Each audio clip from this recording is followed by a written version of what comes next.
Hello everyone welcome back to my channel. तो आज आम जिमा पुरी नीलाद्री बीच पुरी जगन्नाथ मंदिर रू 10 मिनट लग्सी बीच के पहुँचबार लगी आर पाखे गोल्डन बीच भी अच्छे।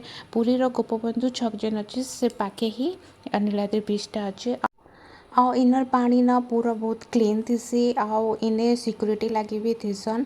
तो एंट्री करुन सारी बहुत बढ़िया पार्क टे अच्छे आने कोरापुट कॉफ़ी भी अच्छे।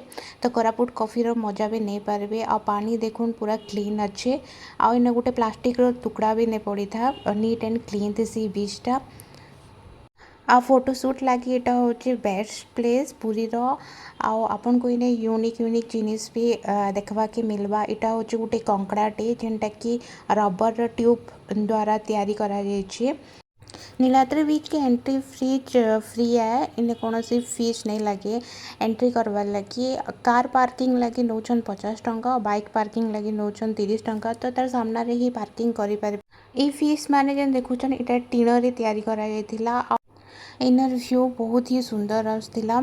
तो जेनता कि कहली फोटोशूट लगी बेस्ट जगह है।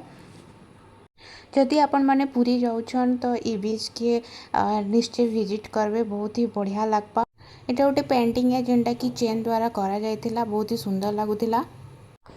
बहुत पीसफुल जगह है, बहुत ही बढ़िया लगला जाइकिरी।